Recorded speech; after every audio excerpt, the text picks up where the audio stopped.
Super 6 మీద మీ comment ఏంటి sir? అంటే సూపర్ 6 అనేది పెట్టాల్సి వచ్చిందంటేనే చంద్రబాబు వైఫల్యం. నిజానికి ఆయన 14 ఏళ్ళు ముఖ్యమంత్రిగా ఉన్నారు. సరే అపోజిషన్లో ఉన్నప్పుడు తను ఏం చేయలేకపోయాడంటే అర్థం ఉంది. కానీ 14 ఏళ్ళ సీఎంగా ఉన్న వ్యక్తి మళ్ళీ ఇప్పుడు సూపర్ 6 నేను వస్తే ఈ గ్యారంటీ ఇస్తా, ఆ గ్యారంటీ ఇస్తా, జగన్ గారు ఒక పిల్లకే అమ్మఒడి ఇస్తున్నారు, నేను దానికి ఏదో పేరు పెట్టారు కదా, ఆ తల్లికి వందనమో ఏదో ఇట్లాంటిది ఏదో పెట్టారు కదా, పెట్టి పుట్టిన పిల్లలందరికీ ఇస్తాను, ఇంకెక్కువ మంది పిల్లల్ని కానండి అని చెబుతున్నాడంటేనే ఆయన ఎంత బలహీనంగా ఉంది, ఆయన ఎంత దివాళా కోరు ఆలోచన అనేది అర్థమవుతుంది. ఆయన నిజానికి ఆంధ్రప్రదేశ్లో ప్రభుత్వ స్కూళ్ళని వాటిని బాగు చేసి ఉన్నట్లయితే, పిల్లల్ని ఇప్పటికే ఆయన అందరినీ చదివించగలిగి ఉన్నట్లయితే ఈ సమస్య లేదు కదా, జగన్ గారికి అవకాశం ఉండేది కాదు కదా. చంద్రబాబు నాయుడు గారు అసలు విద్య అన్నది ప్రభుత్వ బాధ్యత కాదంటాడు అనేవాడు. అంత ధైర్యంగా ఓపెన్గా చెప్పిన మనిషి ఇప్పుడు మనసు మార్చుకున్నాడు. ప్రైవేట్ రంగాన్ని చూసుకోవాలి విద్య అనేది చెప్పాడు. మరి పేదవాడంతా ప్రైవేట్కి ఎట్లా వెళ్తారన్న ఆలోచన ఆ రోజు ఆయనకి రాలా. ఎప్పుడైతే జగన్ గారు విద్య అనేది ప్రభుత్వ బాధ్యత, ప్రతి పేదవాడికి విద్య అనేది ఒక సంపద, ఈ సంపదని మనం పిల్లలకి ఇవ్వాలి అని చెప్పి ఎప్పుడైతే ఆయన అన్నారో అని స్కూల్ బాగు చేయించారు, ఇంగ్లీష్ మీడియం పెట్టారు. ఇంగ్లీష్ మీడియం పెడితే కూడా ఇదే చంద్రబాబు గారు, ఇదే వీళ్ళంతా, వెంకయ్య నాయుడు గారు, ఈ మధ్య అయితే supreme court retired chief justice Ramana గారు, పవన్ కళ్యాణ్ గారు వీళ్ళంతా వ్యతిరేకించారు కదా. ఎంత దారుణం అండి. అదే వాళ్ళ పిల్లల్ని వాళ్ళ మనవాళ్ళు మాత్రం ఇంగ్లీష్లో చదివిస్తుంటారు. చంద్రబాబు గారు నా మనవని నేను గవర్నమెంట్ స్కూల్లో పెట్టాను, పోని గవర్నమెంట్ స్కూల్లో కాదు ప్రైవేట్ స్కూల్లోనైనా తెలుగు మీడియంలో చదివించాను, ఎందుకు చెప్పలేకపోయారు? ఇంతవరకు చెప్పాలి కదా. అది ఇంగ్లీష్ మీడియం తోటి అన్నీ అవ్వని రమణ గారు అంటారు. అవునప్పుడు మరి మీ పిల్లలు మీ మనవాళ్ళు మనవరాళ్ళంతా ఎక్కడ చదివారో కూడా చెప్తే ప్రజలకు ఆదర్శంగా ఉంటుంది కదా అని నేను అంటాను. అట్లేం చేయరు. వెంకయ్య నాయుడు గారు కూడా అదే పరిస్థితి. సో వీళ్ళంతా ఒక రకమైన హిపోక్రసీలో, లేదా జగన్ గారి మీద ఒక రకమైనటువంటి వ్యతిరేక భావం అనండి, ఇంకేదో ఆ కారణంతో ఇట్లాంటివన్నీ మాట్లాడి వాళ్ళు అప్రతిష్ట పాలవుతున్నారు. సో ఆ పరిస్థితిలో చంద్రబాబు గారు ఏ వాగ్దానం చేసినా నమ్మే పరిస్థితి లేదు. పిల్లల్ని కనండి అని ఎట్లా చెప్తాడు?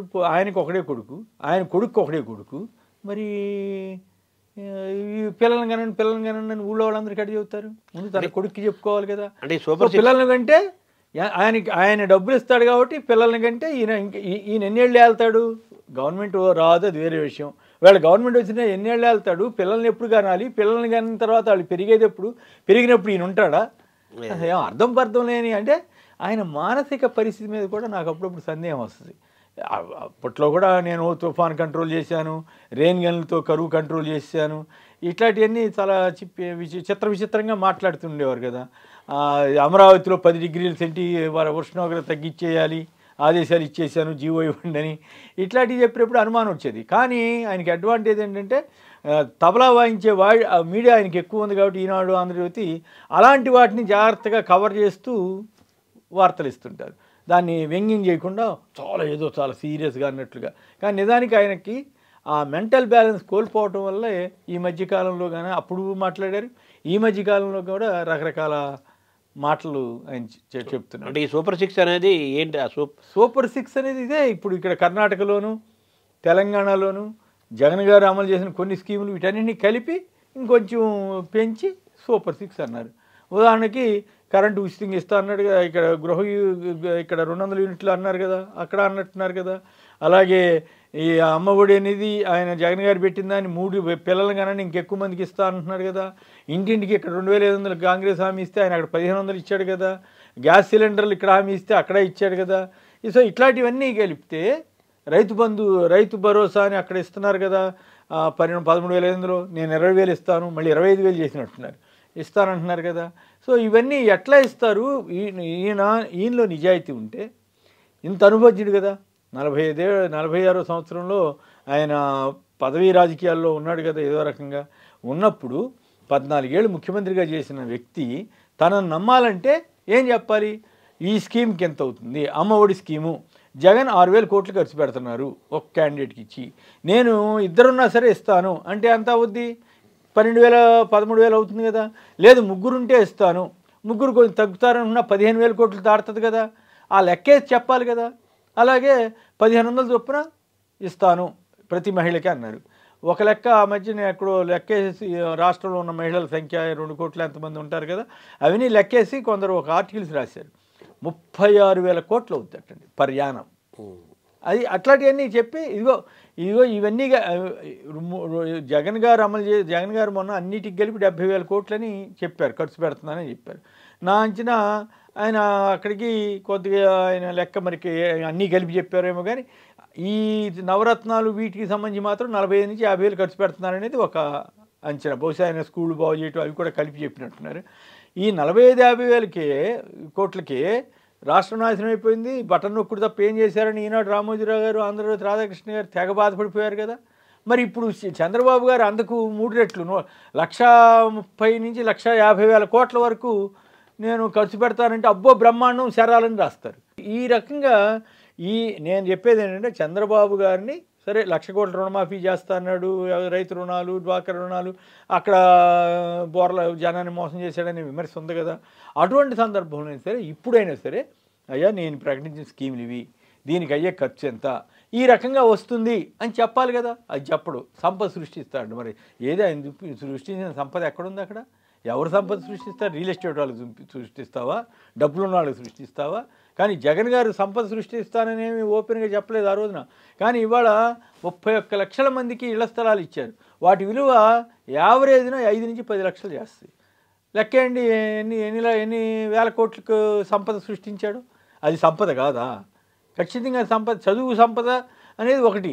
ఆర్టిఫిషియల్ ఇంటెలిజెన్స్ తీసుకొస్తున్నాడు, ట్యాబ్లెట్లు ఇస్తున్నాడు, ట్యాబ్లు ఇస్తున్నాడు, తర్వాత ఇంగ్లీష్ మీడియం పెట్టారు, ఇలా అనేక సిబిఎస్ఈ సిలబస్ తెచ్చారు, స్కూళ్ళన్నింటినీ అధునాతనం చేశారు.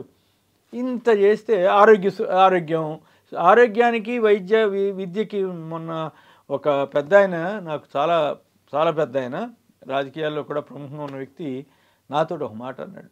పేరు చెప్పొద్దు అన్నాడు, ఎలక్షన్ అయిన తర్వాత చెప్తా కావాలంటే. విద్యకి వైద్యానికి మేమెవరూ ప్రాధాన్యత ఇవ్వలేకపోయాం, ఏ సీఎం ఇవ్వలేదు మా ప్రభుత్వంతో సహా.